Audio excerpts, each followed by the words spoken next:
Muy bien, muchas gracias. Bueno, pues después de esta presentación sobre la necesidad de estimular el intraemprendedor en la empresa, que sería de alguna forma cómo las empresas tienen que responder, vamos a ver en qué, ¿no? En qué temas emergen. Bueno, lo que vamos a ver en los próximos minutos es una fotografía de oportunidades que están circulando por el mundo. Durante los últimos meses he podido elaborar este documento que está disponible en la página de la CEDE. En la página es directivoscede.com y ahí hay un apartado que pone conocimiento, y dentro de ese apartado está este documento que se llama Now is Next, es decir, el futuro ya está aquí. Este documento trata 20 temas que son 20 grandes oportunidades en el campo científico, tecnológico, social y empresarial, y para cada uno de los temas hay simplemente una hoja, es decir, hay un texto muy breve donde se remarcan los grandes leads, ¿no? las grandes direcciones, y hay una selección de recursos que creo que están realmente muy bien, están muy seleccionados, donde se puede entender mejor esa transformación. Entonces, de estos 20 temas voy a coger 7, que son los que tengo tiempo para explicar. Son temas que todos ellos están relacionados. Una de las conclusiones importantes de este documento, cuando metimos todo el texto en una especie de red semántica, nos salió, aquí no se ve muy bien, pero que todo está relacionado con todo, hay links entre todo, y que nos lleva a una primera conclusión doble. Si tuviera que sintetizar esto, y si alguien se tiene que ir ya, esto va de lo siguiente. Uno, el futuro que viene es básicamente complejo, es decir, no es un futuro complicado en el sentido de muchas cosas. Un futuro o un entorno complicado con muchos elementos necesitas energía, pero puedes manejarlo y puedes predecir. O sea, un entorno complicado con las herramientas adecuadas puedes predecir, ¿de acuerdo? Pero un entorno complejo, en donde todo está relacionado con todo y cualquier pequeño efecto, cualquier pequeño cambio en uno de los elementos afecta a los demás, es mucho más difícil de gestionar. Entonces, la economía que tenemos es una economía complicada, pero más o menos sabemos manejarla. Pero lo que viene es un entorno muy complejo y no tenemos herramientas. Entonces, yo diría que desde el punto de vista incluso académico hay un reto aquí tremendo, que es cómo desarrollar toda una teoría de sistemas complejos que se pueda derivar en software, en metodologías de management, en todo tipo de instrumentos que permitan manejar una sociedad compleja, una economía compleja, una empresa compleja. Esa es la primera conclusión. Y la segunda conclusión es que, como verán, todo esto va de inteligencia, o sea, va de cómo inyectas inteligencia en todas partes, cómo haces que el desarrollo de un producto o un servicio sea más inteligente, que las soluciones que se dan al mercado sean más inteligentes, o sea, o todos nos ponemos a aplicar inteligencia propia o externa, o va a ser difícil sobrevivir en un entorno complejo. Entonces, vamos a ver estos 7 temas, verán que están planteados en clave de oportunidad. Entonces, como ha dicho antes David, lo que sugiero es que tomen nota de qué cosas de las que van a ver, mañana mismo ustedes se pueden poner a trabajar. El primer tema, y importante por transversal, es el tema de la alimentación. El gran cambio que se producirá en los próximos años es que, aunque nos puede parecer que no, el mundo está mejor. Y el mundo está mejor desde el punto de vista de la distribución en todo el planeta. Es decir, la pobreza extrema se ha reducido a la mitad en estos 30 años. Es decir, en el mundo realmente hay muchos menos pobres extremos, considerados como alguien que gana menos de $1.25 por día. Bien, bueno, esto no sirve para nada, bueno, en algunos países tener esto ya es suficiente como para poder sobrevivir. Entonces, ese extremo, estos elementos se han reducido a la mitad en estos 30 años, y esto implica que en muchas partes del mundo es muy superior a esto, y en muchas partes del mundo hay más recursos, y lo primero que se hace es comprar alimentos. Es decir, que habrá una mayor demanda de alimentos por el incremento de la renta en los países. En algunos lugares, esa respuesta a la mayor incremento de alimentos, y además por cambios poblacionales, gente mayor, necesidades de alimentación más saludable, etcétera, pues en algunos países ya se está abriendo un campo inesperado como el de la autosuficiencia, ¿no? Esto es un poco cosmético, ¿eh? Esto es un producto que encuentras ya en centros comerciales en Japón, que es como un pequeño display, un pequeño armario, ¿no? En donde tienes tu producción de verduras. Yo lo he visto, ¿eh? Y de nuevo, es como un poco anecdótico, ¿no? Es decir, no creo que vayas a sobrevivir con esto, pero existe ya, ¿no? De hecho, IKEA ya lo tiene en su propuesta, ¿eh? Es decir, en algunos centros de IKEA ya puedes comprarte este trasto en el que puedes producir allí tus verduras. Entonces, esto es un lead de estos a muy largo plazo o no, pero la realidad es que más y más personas en el mundo empiezan a considerar la idea de la autosuficiencia.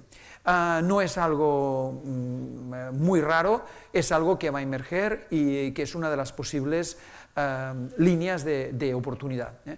Incluso en la sala es posible que haya alguien que se le ocurra que esto ya es realizable y se pone a diseñar un sistema de autosuficiencia, aunque sea, digamos, en lugar de tener plantas en casa, pues tienes tus verduras. El gran tema en la alimentación, de todas maneras, no es solo producir más alimentos, que lo es.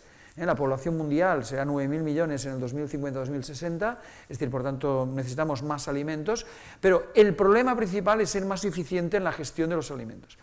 Porque se estima que de una tercera parte a la mitad de los alimentos producidos en el mundo no se usan, es decir, se pierden. Se pierden en las cadenas de distribución por el mantenimiento de la temperatura, por la ineficiencia del sistema, ¿eh? En un estudio que hizo el National Geographic, una serie que hizo sobre el futuro de la alimentación, lo que llegaron a la conclusión es que esa pérdida de alimentos podría ayudar a alimentar a 1.200 millones de personas. Es decir, que no estamos hablando de una tontería. Entonces, hay una gran oportunidad en mejorar el aprovechamiento de los alimentos, ¿no? Y sobre todo de las cadenas logísticas y tal. Me permito decir que además hay cambios legislativos importantes a hacer aquí, ¿no? Por ejemplo, en Francia se acaba de aprobar una ley por la que los supermercados no pueden tirar los alimentos que no venden, ¿no? Cuando en España los alimentos que un supermercado no puede vender no puede darlos, ¿eh? O sea, no puede darlos por una cuestión aparentemente de origen sanitario, pero la realidad es que son alimentos en muchas ocasiones que podrían resolver necesidades de mucha gente. O sea, hay cosas de este tipo absurdas que hay que resolver. En otra línea hay una gran oportunidad que consiste en producción agrícola mucho más eficiente, ¿no? Esta empresa, por ejemplo, es una empresa israelí que ha desarrollado, como ven aquí, un desarrollo de nuevas variedades especialmente diseñadas para un determinado tipo de territorio. O sea, la idea es entender mejor cómo crece un cereal, en qué momentos necesita agua u otro tipo de componentes, para dárselos en ese momento y no en otro. O sea, la idea es, en lugar de una producción a la antigua, en el sentido de pongo agua y ya crecerá, es darle exactamente lo que necesita en el momento adecuado. Y eso les permite que terrenos que serían áridos y absolutamente improductivos se conviertan de golpe en terrenos productivos. Entonces, muchas empresas israelíes están liderando esto en un territorio que es prácticamente un desierto. Por lo tanto, una oportunidad en aplicar la ciencia a la mejora de la producción agrícola. Y en otra dirección, inventarse nuevos alimentos, sobre todo para la sustitución de la carne, que es extremadamente cara desde el punto de vista energético y de agua, hídrico. Es decir, producir 1 kilo de carne es carísimo desde el punto de vista energético y hídrico. Por lo tanto, si tenemos una sustitución, pues mucho mejor. Entonces, en este caso, por ejemplo, tenemos este producto que se llama Beyond Meat, más allá de la carne, que es una cosa, ¿no? Producida con proteínas de origen vegetal, pero que es un sustituto perfecto para la carne y que ya se está vendiendo en Walmart, ¿eh? O sea, que no estamos hablando de un producto. El segundo gran tema es el tema de la salud, que también es transversal, afecta a todo el mundo. Aquí un montón de oportunidades, esto va a crecer de manera espectacular. Varias razones: una, somos más personas; segundo, más personas son mayores; y tercero, hay más interés por vivir un poco mejor. Diversas líneas. Hay una línea muy tecnológica, que es la línea de todos los devices, ¿no? De todos los instrumentos. La verdad es que aquí es uno de los campos más efervescentes del mundo. O sea, hay miles de devices ya en el mercado. No está claro para qué sirven y si sirven. Esta es la realidad, ¿eh? Entonces hay un montón, Y bueno, aquí se va a aplicar el darwinismo más estricto, es decir, que van a sobrevivir unos pocos. Pero lo que está claro es que hay una tendencia a que quieras seguir mejor tu estado de salud, y la forma de seguirlo es a través de un dispositivo de este tipo. Dispositivos que además han mejorado mucho. Este en concreto, cuando se lanzó al mercado, tuvo que retirarse porque no funcionaba. Hicieron un montón de pruebas con ellos, se hicieron más de 3 millones de horas de usuario con este aparato para mejorarlo, lo cual indica también otra línea de la innovación, que consiste en utilizar la gente directamente como un input de información para poder mejorar el producto. Otra línea es que veremos cosas espectaculares, resultado de que tenemos tecnología muy capaz en poco espacio, o sea, la densidad tecnológica, o sea, poner mucha inteligencia en un pequeño espacio mejora mes tras mes.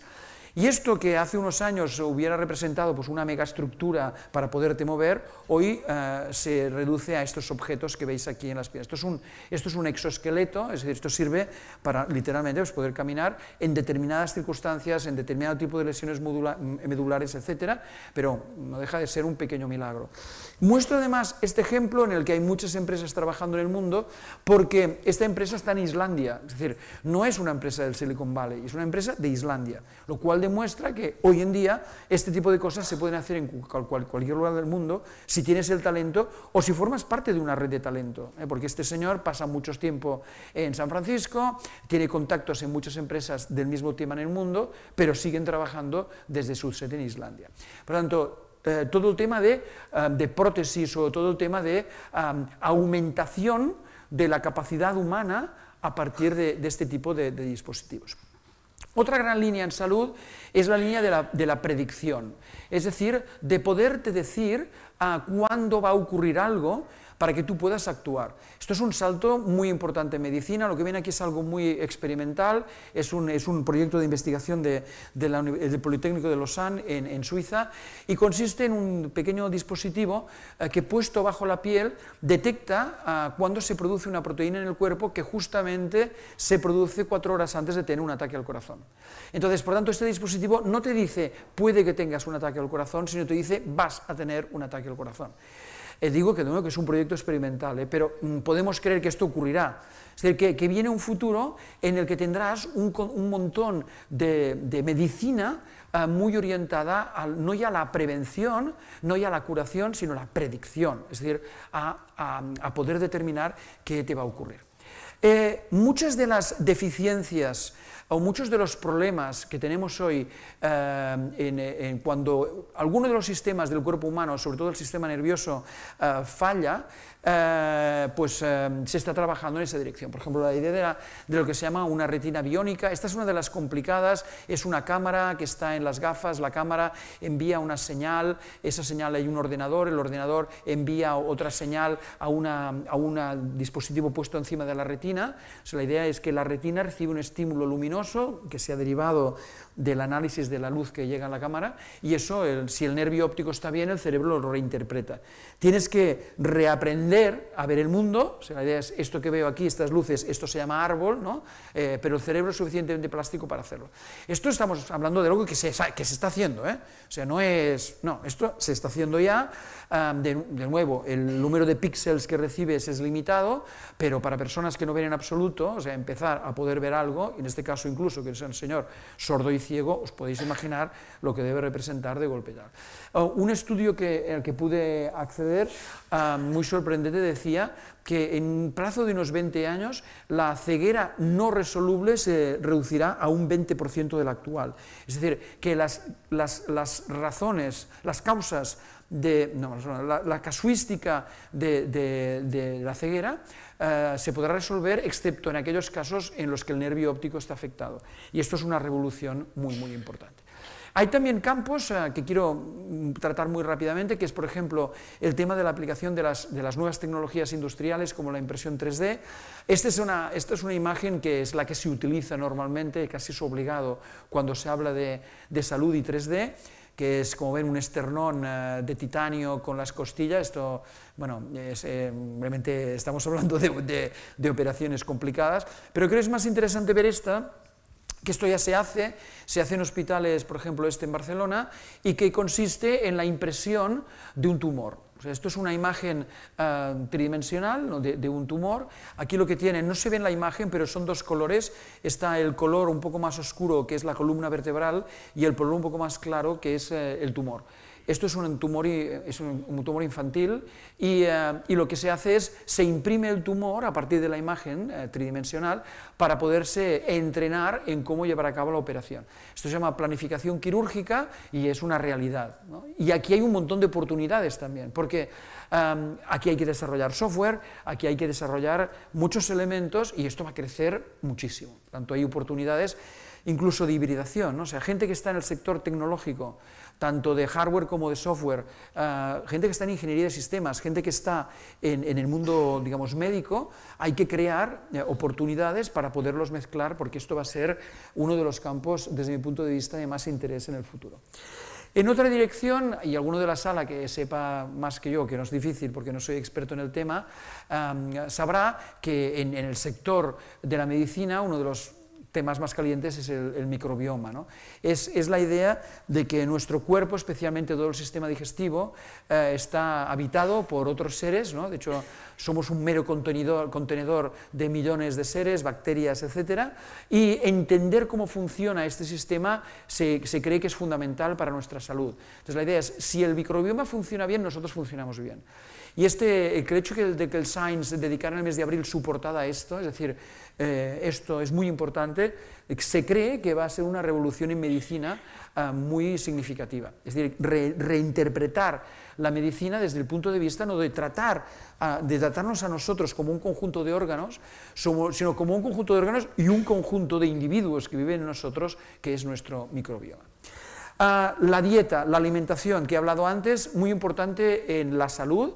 Esto es una página de la Clínica Mayo que tiene su propia dieta y no es algo simplemente artificial, es decir, es muy importante entender la relación entre la dieta y la alimentación, y también es muy importante entender, quizás esa es una de las oportunidades que veo yo más directamente relacionadas de lo que he dicho hasta ahora con el caso de Canarias, es la idea del envejecimiento tardío, es decir, conseguir que la gente se haga mayor más tarde.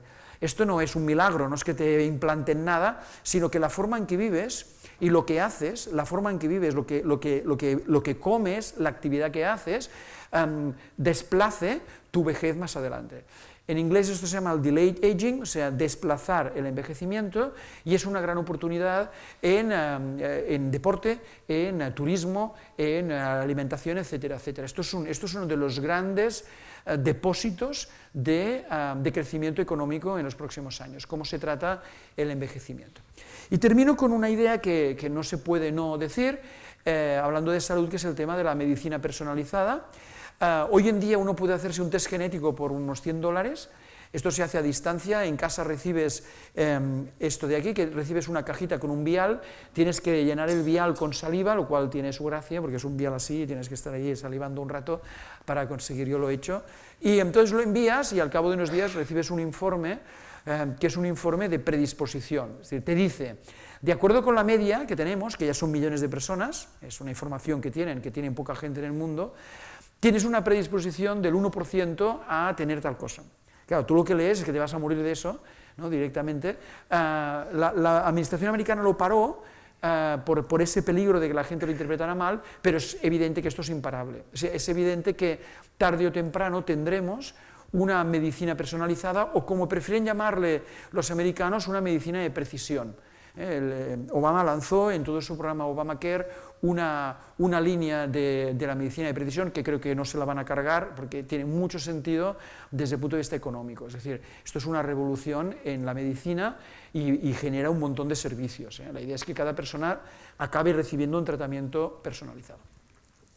Menos sexy que salud y alimentación, pero no menos importante, es la idea de la revolución de los materiales. Fíjense, esta es una gráfica muy importante porque muestra hasta qué punto el crecimiento económico del planeta, de la riqueza de los humanos, que es la línea naranja, corre paralela al crecimiento del consumo de recursos, ¿no? Entonces, fíjense que a partir del año 2000 es que es idéntico, es decir, más riqueza implica más consumo de materiales, y esto no es viable en un planeta limitado como el nuestro. De hecho, fíjense hasta qué punto ha cambiado el consumo de materiales en las últimas décadas como consecuencia de la aparición de nuevos actores en el mundo. Esto es el consumo de cemento en Estados Unidos desde el año 1900, estas líneas que ven aquí, ¿vale?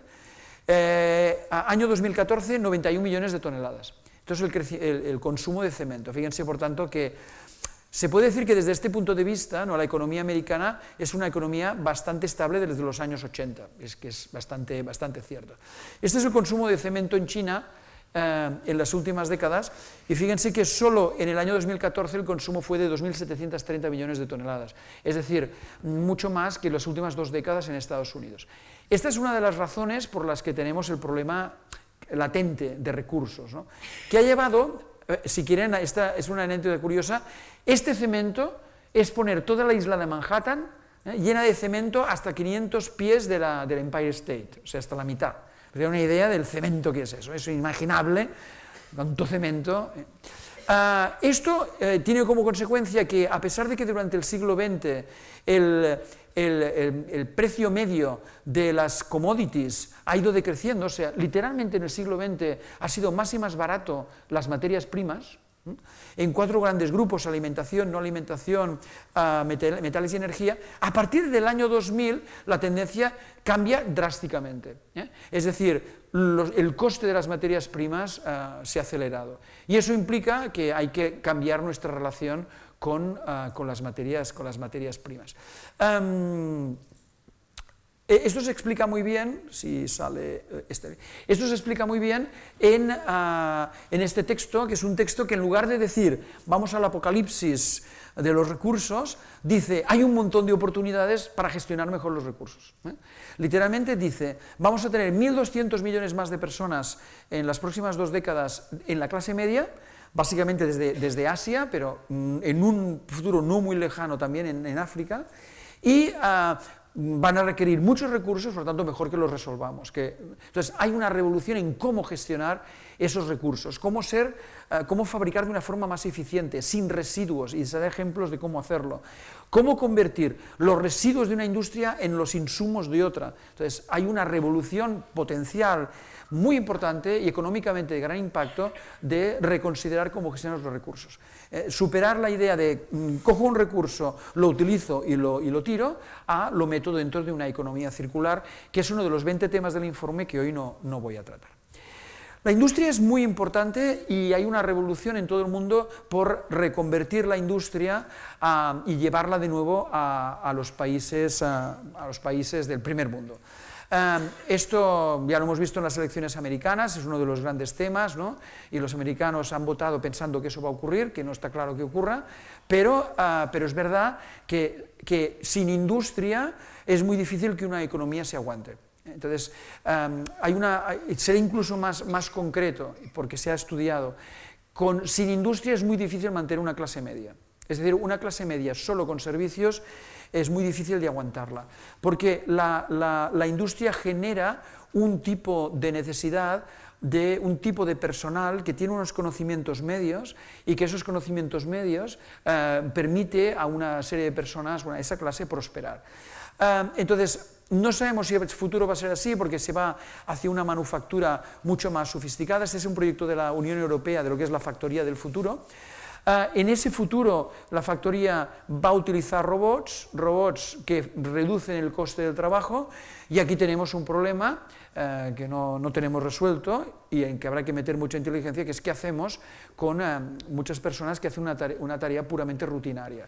Este es uno de los temas cruciales para los próximos 20 años, qué hacemos con personas que no van a tener trabajo porque su trabajo va a ser sustituido por una máquina. No es un tema baladí, es muy importante, no se habla suficientemente del tema y enseguida veremos hacia dónde nos va a llevar. La respuesta está en lo que se llama una factoría solución. Es decir, no se trata de producir productos, sino se trata de producir productos que resuelvan un tema, es decir, que sean una solución. Por ejemplo, he trabajado con algunas empresas del sector automovilístico y es realmente fascinante ver cómo han cambiado su misión de fabricar automóviles a dar soluciones de movilidad, ¿no? Y eso no es bla, bla, bla, es que realmente lo tienen que hacer, o sea, no pueden seguir fabricando automóviles, sino que tienen que dar soluciones de movilidad, y eso se hace a través de una comprensión distinta de lo que es un automóvil. Ese cambio en las tecnologías industriales, lo que se llama la industria 4.0, lleva, entre otras cosas, a esto. Esta bicicleta que ven aquí está fabricado de manera distinta. Este cuadro está hecho con una impresora 3D metálica, lo cual permite unos niveles de personalización inimaginables en el proceso convencional. Es decir, antes era muy difícil hacer un producto personalizado porque el coste de los moldes pues, era significativo, pero hoy fabricar esta pieza en una sola pieza, en titanio, por ejemplo, esta es una pieza que forma parte de un motor, de un jet comercial de General Electric. Esto está hecho con una impresora 3D metálica y esto no es fácilmente realizable a través de un mecanizado convencional. Entonces, la idea es que podemos cambiar la forma en que fabricamos incorporando estas tecnologías, ¿no?, de 3D, que ya no es un prototipaje, ¿no?, es fabricación, fabricar directamente un objeto matemáticamente complicado en una impresora 3D. Y doy un par de ejemplos más, que es, fíjense este titular, la nanomanufactura para hacer el acero 10 veces más fuerte. Esto es como combinar la industria del siglo XIX con la industria del siglo XXI. Estamos hablando de acero, no estamos hablando de naves espaciales, estamos hablando de algo tan simple como una viga de acero fabricada con nueva tecnología para hacerla mejor. De hecho, en España existen empresas como esta es una empresa cercana a Barcelona, que hace aceros especiales. Y hace aceros especiales porque la persona que lleva hoy la empresa es el hijo del fundador, tiene un doctorado por Stanford en materiales, es un hombre muy formado en mecánica cuántica, entiende muy bien la estructura de la materia, y lo que hace es aplicar eso a esa tecnología, hacer un acero realmente diferente que le hace competitivo respecto a los fabricantes asiáticos con los que no podría competir. Tanto mensaje, industria sin ciencia, mal.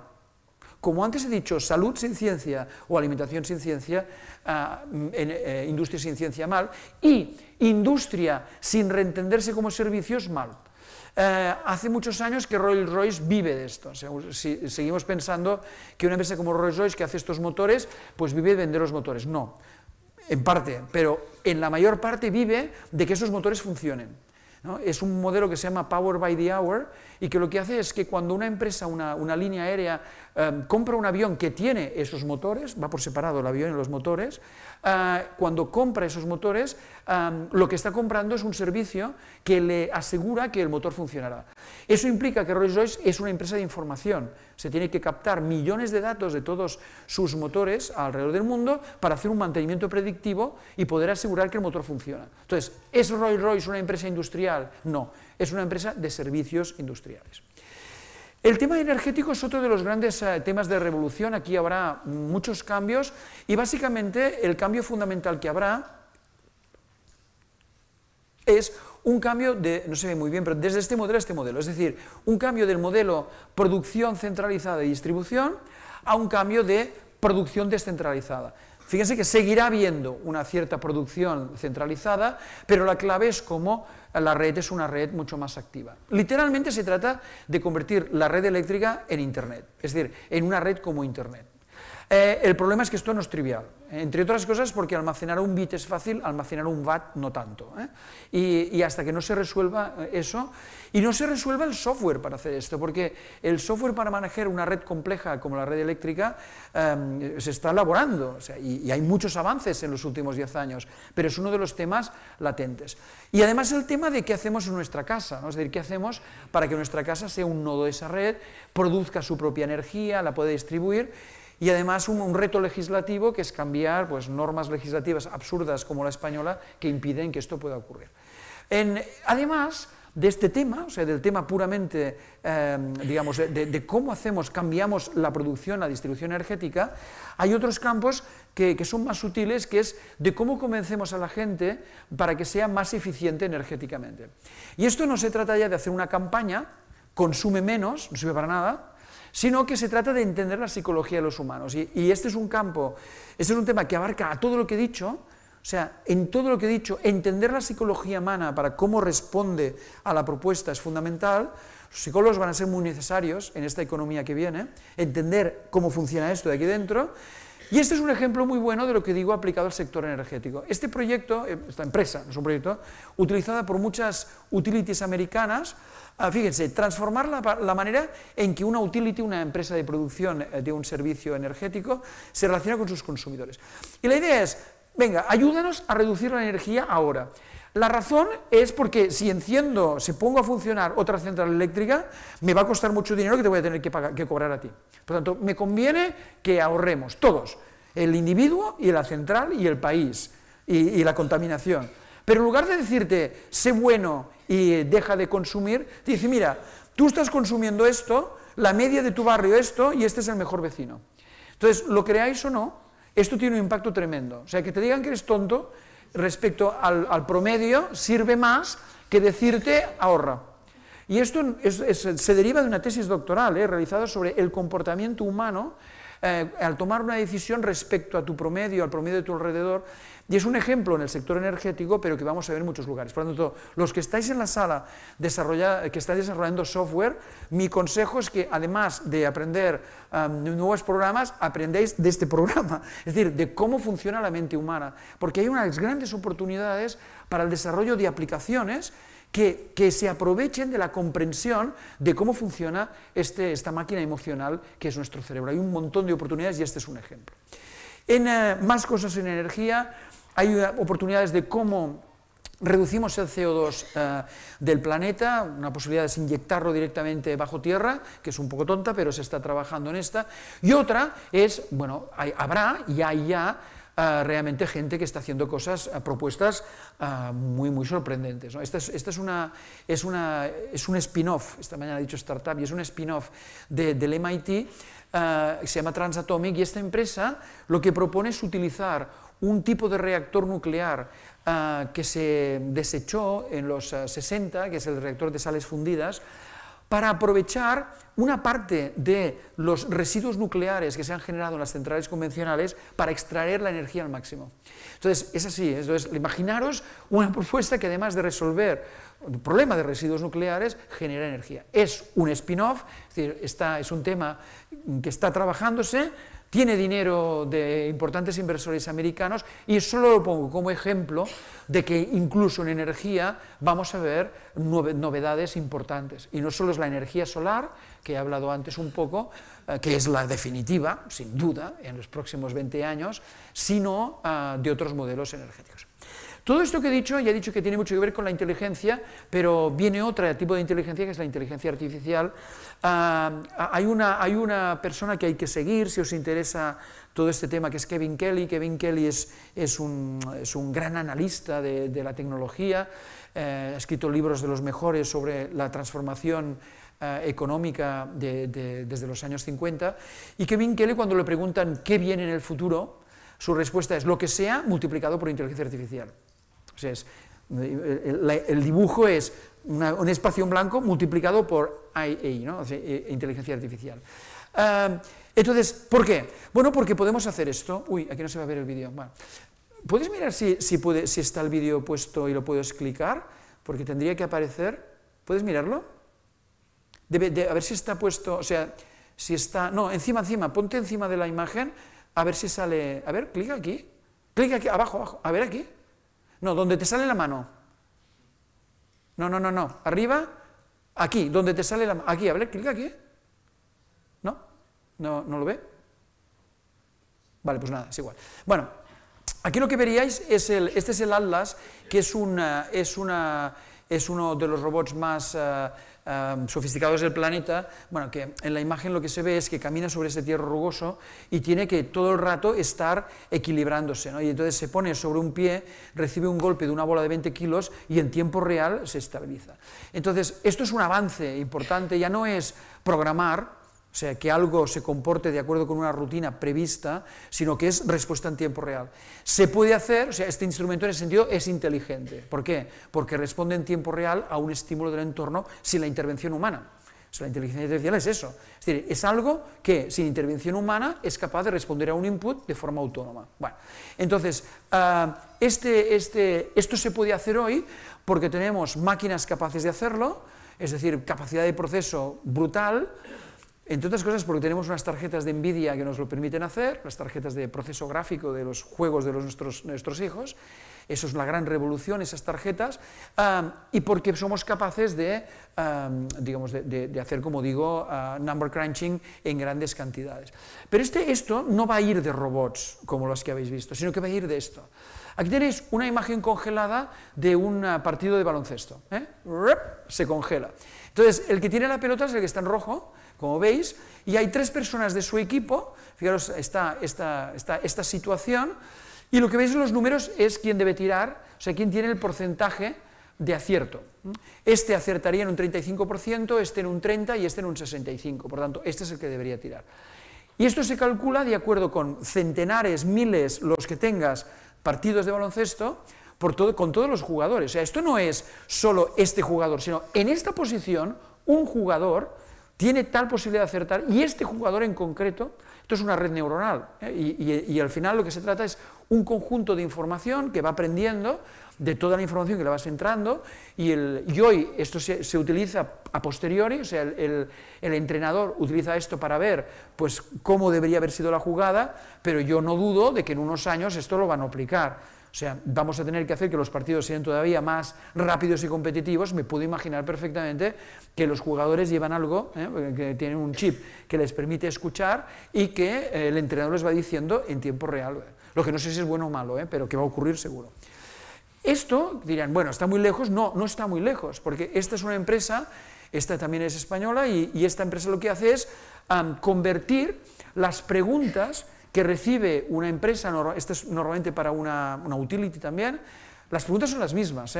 Me habéis cobrado 2 veces, esta factura es demasiado elevada, no me llega el gas, las preguntas son las mismas.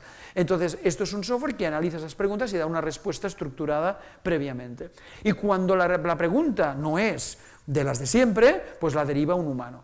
Que es bastante lo que va a ocurrir. O sea, lo que va a ocurrir es inteligencia humana multiplicada por inteligencia artificial. Es decir, cuando lo puede hacer una máquina lo hará, cuando no lo puede hacer, lo hará un humano.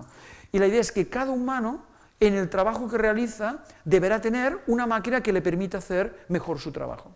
Esta mañana me entrevistaba una periodista en Las Palmas y me ha dicho, oye, es que eso es terrible. Y estaba así con el micrófono, digamos, con una grabadora, perdón, entrevistándome. Yo me la quedo mirando, pero si lo estás haciendo tú. O sea, tu trabajo sin esta máquina sería muy difícil. Aquí estás aplicando las preguntas que estás haciendo, que están muy bien, que responden, salen de tu inteligencia, pero lo estás multiplicando por la inteligencia de este trasto para que tú te concentres en entender lo que te digo y no en tomar notas. Pues es exactamente esto. O sea, cada persona multiplicada, de acuerdo con su profesión, por la tecnología que necesitará. Ya que estamos en un entorno pues, bancario, y no nos vais a enfadar porque además es muy evidente, este es el primer asesor financiero basado en inteligencia artificial. Entonces, fijaros, es una cosa en la que pones, me gustaría, yo qué sé, invertir en no sé qué, y lo bueno es la frase que no vais a ver, que está aquí abajo. Esta dice, inteligencia artificial que guía a tomar decisiones financieras inteligentes a un 20avo del coste de un humano. Esto es lo que dice aquí abajo. Entonces, por tanto, el tema es, esto es una gran oportunidad, ninguna duda, pero va a crear también un gran problema, que es, ¿qué hacemos con los humanos o con humanos que no sean capaces de participar en esta revolución. Uno de los grandes líderes de esto es IBM con su proyecto Watson. Hay dos grandes jugadores, hay muchos, pero hay dos grandes, que es IBM con Watson y Google con DeepMind. DeepMind es una empresa inglesa, es la mayor adquisición hecha por Google en Europa, y estos dos son de los dos grandes titanes, ¿no?, que están luchando por tener un predominio en la idea de la inteligencia artificial. Esta máquina que veis aquí, en concreto, esta está aplicándose al sector legal, concretamente los bufetes de abogados, porque la idea es, en procesos con muchos documentos, ya no hay humano capaz de seguirlo. O sea, es que vas al juzgado, bueno, acordándote de cosas. Pero cuando tienes un proceso complicado con millones de documentos, que los hay, no hay manera humana, literalmente, de poder ligar toda la información, y esta máquina lo sabe hacer. O, por ejemplo, en el caso de un diagnóstico médico, es imposible que un médico pueda hacer un diagnóstico basándose en todo lo que se sabe, no puede hacerlo. Entonces, el doctor Watson, que es la propuesta de IBM en medicina, la idea es meter toda la información médica en todas las lenguas en esta máquina, para cuando se le pone una condición, se le dice, esta persona le pasa tal, haga un análisis y haga una serie de propuestas que, multiplicadas por la experiencia del médico, llevarán a una mejor conclusión. Esto lo vamos a ver, yo he visto algunos experimentos interesantes. Por lo tanto, el futuro es de humanos por máquinas. Aunque algunos, como el propio Hawking, han advertido de que cuidado, que este no es un tema trivial. Él dijo, como veis aquí, que la inteligencia artificial podría acabar con la humanidad. Su frase fue más curiosa, su frase dijo, este puede ser el último gran error de la humanidad. Y lo que dijo es que la evolución tecnológica es mucho más rápida que la biológica. O sea, las máquinas en 10 años van a ser bestiales.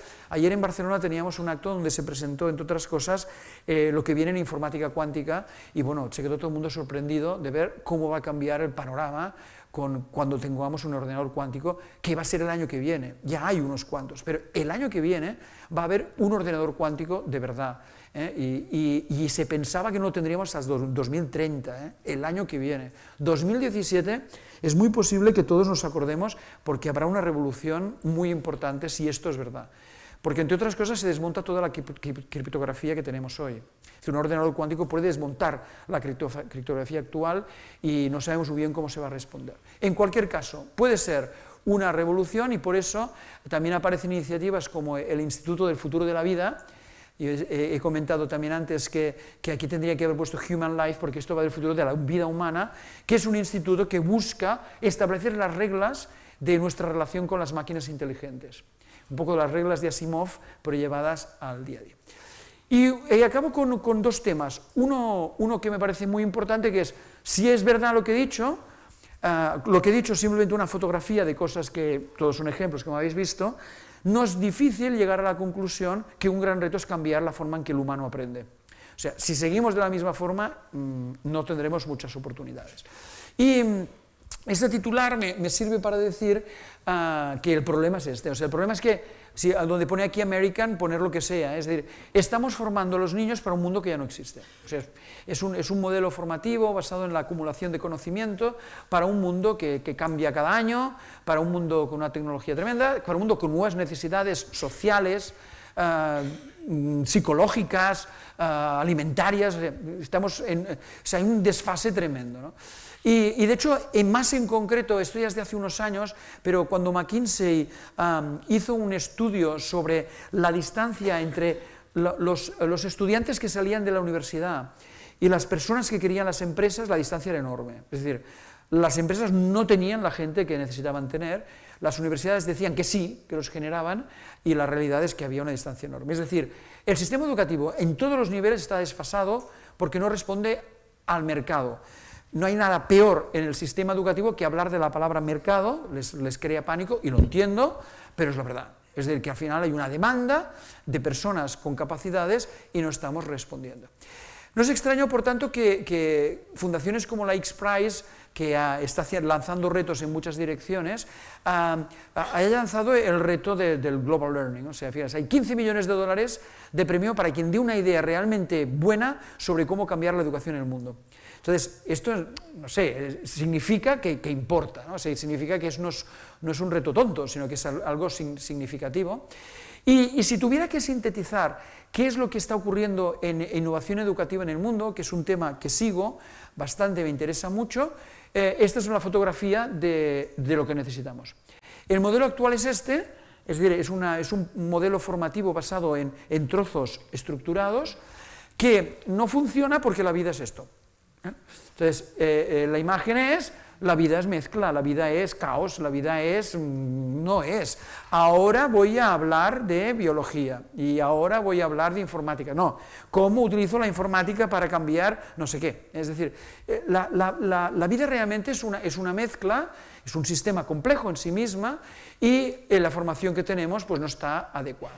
Entonces, este es un tema muy largo, pero voy a tratar solo 3 temas muy rápidamente.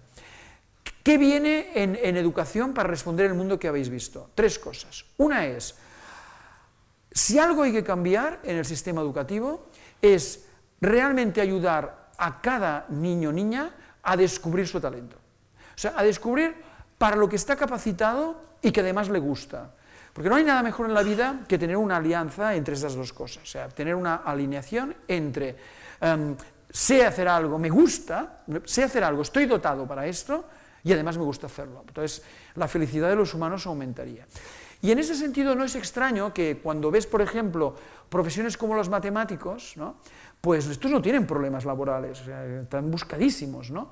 ¿Por qué razón? ¿Porque saben mucho? No. Porque es que resulta que es la típica profesión en la que no puedes hacerla si no tienes realmente talento y vocación. O sea, no puedes ejercer de matemático si no quieres ejercer de matemático, no puedes. Es que el cerebro no te va. Pero es un ejemplo en donde si consiguiéramos un sistema educativo mucho más orientado a la detección del talento y no forzar a todos los niños a seguir un proceso absolutamente igual, posiblemente mejoraremos. Para los de la sala que me harán la pregunta de, ¿y esto quiere decir que no hay que enseñar humanidades ni arte y tal? No estoy diciendo esto. Estoy diciendo lo contrario, estoy diciendo, si tú tienes un talento artístico, a tope. Si tú tienes un talento deportivo, a tope. Lo que no puede ser es que si tienes un talento para una cosa, te obligan a hacer otra cosa distinta. Y tampoco estoy diciendo que no tengas que tener una formación transversal. Estoy diciendo que lo que te tienen que estimular y de alguna forma dar mucho más es aquello que responde a tu talento natural. La segunda palabra importante es, ¿y cómo te preparas para desarrollar tu talento? No hay sistema innovador de educación en el mundo que yo haya visto que no tenga como base de esa transformación la palabra proyecto. Es decir, la innovación en educación consiste en educar desde el proyecto. Esta es una escuela que visité en San Francisco y la foto traduce exactamente la idea. La idea es, la manera de aprender es hacer cosas, literalmente. Y en este caso, por ejemplo, este chaval, pues su proyecto consistía en hacerse una bicicleta. Repito, hacerse una bicicleta, no montar una bicicleta, hacérsela. Y a partir de materiales que encontró por ahí. Claro que es una escuela que cuando entras encuentras esto. Que estaría prohibido en España, o sea, esto estaría prohibido, todas las herramientas, y ni una se salvaría posiblemente, bueno, estoy exagerando. Pero encontrarías que los niños están haciendo esto, es decir, están allí ayudándose para utilizar una herramienta, y claro, es una escuela, esta es muy radical, esta no está aprobada por el sistema educativo de California, aviso. Pero hay padres que llevan sus hijos allí, les da igual, que la idea es, yo quiero que mis hijos dan esta dirección. Fijaros, esto explica muy bien cómo funciona esta escuela. Cuando un niño entra allí, normalmente a los 8 años, lo primero que tiene que hacer es fabricarse la silla, porque si no se fabrica la silla no se sienta. Imaginaros un sistema educativo que empieza por esto, esto marca, es decir, o positivo o negativamente, pero marca. Primera silla que te haces, un cubo, te ayudan a hacerlo, pero es un cubo, pesa mucho, es incómodo. Segunda, un cubo un poco menos pesado. Esta es la cuarta, que ya es una silla con una, como has dicho, un respaldar más curvado, ¿no? Pero imaginaros, por tanto, un sistema totalmente orientado a proyectos, es decir, aprendes porque tienes que resolver algo real. No es aprender la ley de Ohm porque a alguien se le ocurrió, no, porque es que si no entiendes la ley de Ohm no vas a cambiar una bombilla. Es darle la vuelta totalmente al proceso. Y la tercera palabra de la que aquí no se habla, y que es en muchos sistemas educativos la palabra es perseverancia. Entonces, se está viendo que no importa cómo cambies el modelo, no importa la procedencia de la persona, desde el punto de vista de si es rica o pobre, no importa tanto para el éxito de la persona que la perseverancia. Y los americanos, que buscan nombres para todo, ya le han dado un nombre a esto que es grit. Entonces, esto lo empezaréis a oír, aquí no ha llegado mucho, pero es un acrónimo, ¿no?, de guts, ¿no?, intestinos, o otra cosa, para no decirlo en público, y menos en streaming. La resiliencia, la capacidad de resistir y adaptarse, la iniciativa y la tenacidad. Existe esta palabra en inglés y quería decir algo parecido, me parece una palabra fantástica, que es ¿de qué va la educación? De grit. O sea, va de eso. Me he equivocado, me levanto, he hecho la bicicleta y no funciona, vuelvo a empezar, y me ayudan a hacerlo. Es decir, un proceso que es lo que caracteriza a un humano. O sea, delante de una máquina que es capaz de analizar millones de datos y decirte qué producto financiero tienes que comprar, la alternativa es alguien que está entrenado en la perseverancia y que está entrenado en equivocarse y en aprender de su error, cosa que a las máquinas les va a costar un poco más. En educación también hay un cambio trascendental, que es entender la educación como un espacio, una cosa, un lugar, el cole, a entenderlo como un espacio-tiempo. Y aquí hay otra oportunidad tremenda para los que estáis en esa intersección entre formación y tecnología. Es que aquí hay un montón de posibilidades de hacer esto, es decir, de hacer sistemas de aprendizaje basados en aplicaciones, ¿no? Hay muchos de idiomas, por ejemplo, algunos de ellos muy fáciles, como Babel, que no acabas aprendiendo el idioma, pero te suenan cosas, ¿no? Y estás en el metro o estás en algún sitio y tienes allí lecciones que son 4 minutos, y en 4 minutos aprendes 2 palabras. Pues bueno, a lo mejor no las recuerdes, cuanto mayor te haces, peor te cuesta, más te cuesta recordarlas, ¿no?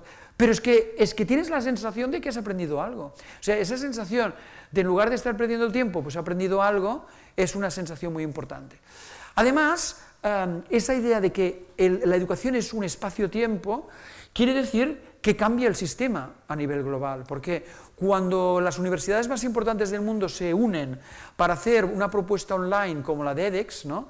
Esta salió de la unión de las iniciativas digitales del MIT de Harvard, pero hoy están todas, las más importantes, incluso europeas. Esta es una plataforma de todos los MOOCs, ¿no?, de estos cursos online importantes de las universidades del mundo. Si esto prospera, las universidades de todo el mundo tendrán un problema, y es que será a veces más interesante tomar estos cursos que ir a clase.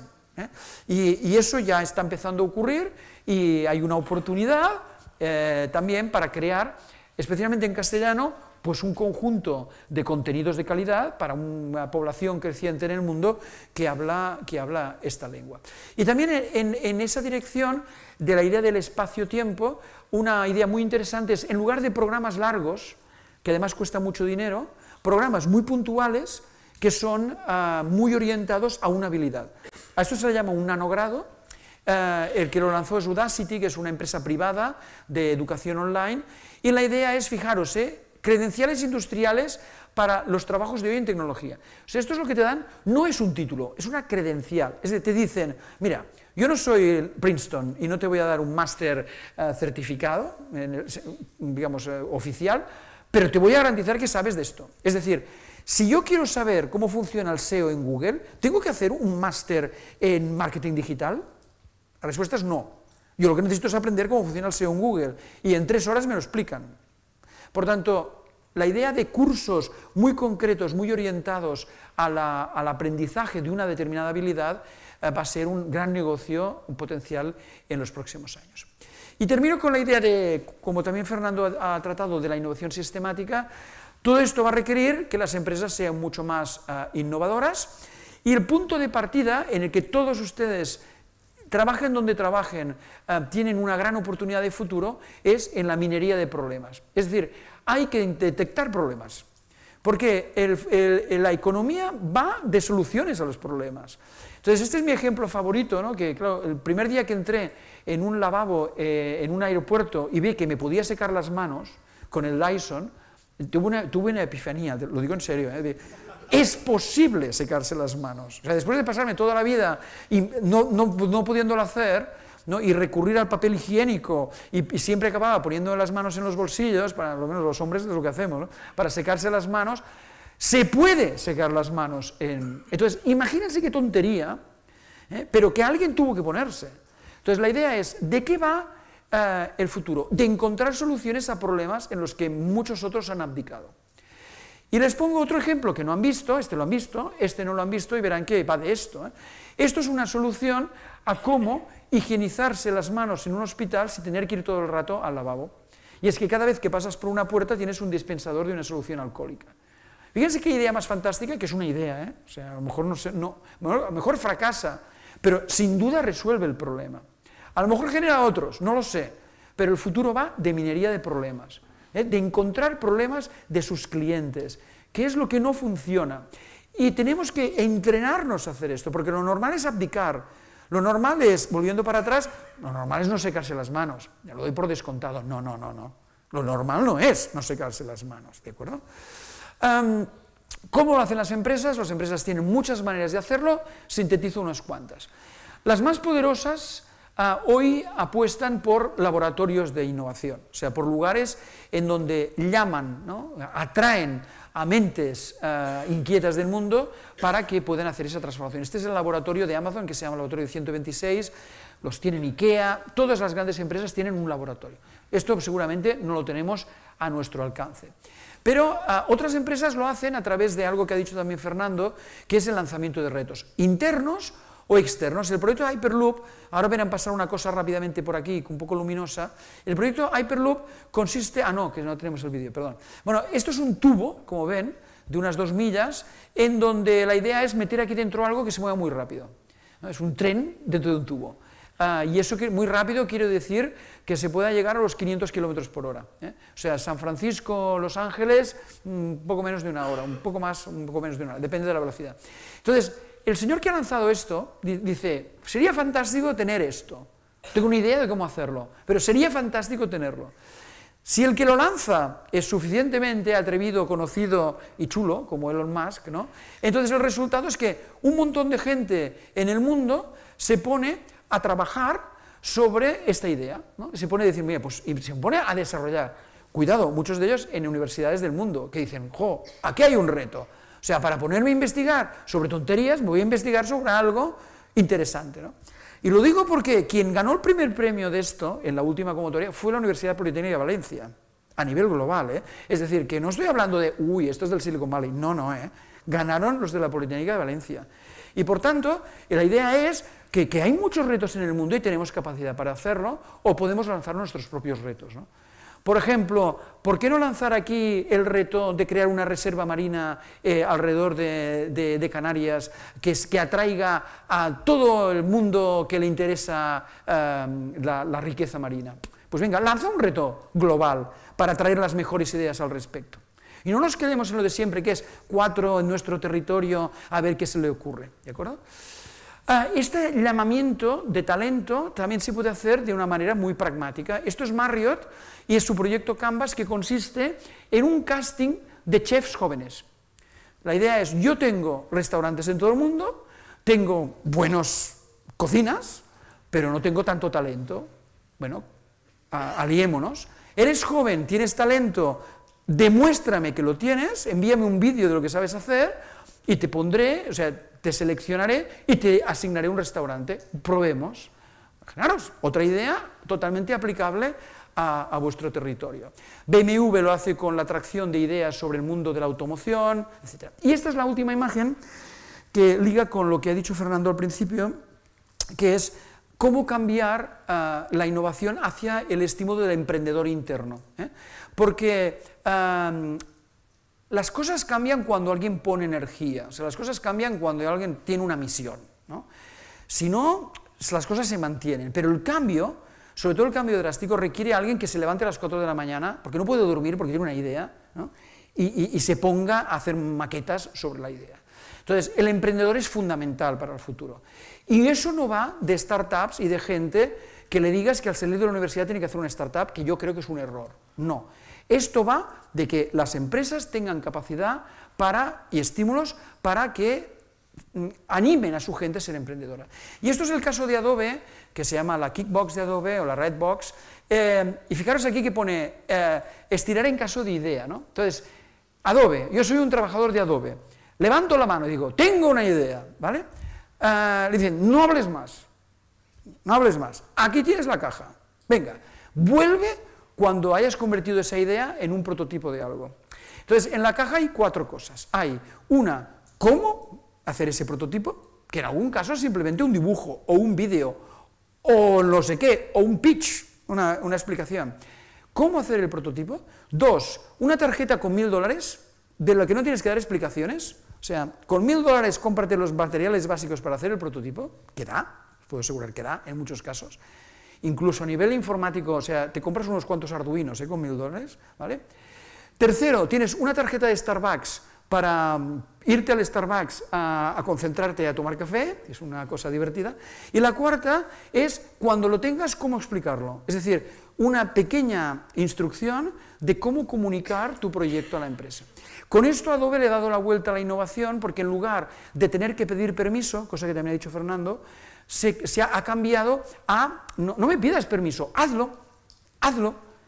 Para la empresa poner 1000 cajas de estas, que es lo que hizo al principio, $1 millón en cajas de estas, para una empresa como Adobe no es nada, y es mucho más fácil dar $1000 que crear un modelo para que pidan $1000. O sea, os podéis imaginar, en una empresa pedir $1000 es imposible. O sea, es más fácil pedir $1 millón que pedir $1000. O sea, el proceso debe ser complicadísimo para que alguien, ¿quién acepta? O sea, ¿quién firma esos $1000? Por tanto, es una simple idea de ese modelo de la emprendeduría. Bueno, yo creo que con estos simples 7 ejemplos veis que el mundo está efervescente, pero yo lo leo en clave de oportunidades. Muchas de las cosas que he dicho son oportunidades. Si me permitís, incluso para los más jóvenes de la sala, vais a tener trabajo. O sea, hay muchas cosas que hacer, sobre todo si localizáis la inteligencia o lo desarrolláis, porque lo que es evidente es que no se va a poder hacer de la misma forma que siempre. Tanto el mensaje lo tenéis en este documento, que como digo está en directivoscd.com, y la clave está en vuestras manos.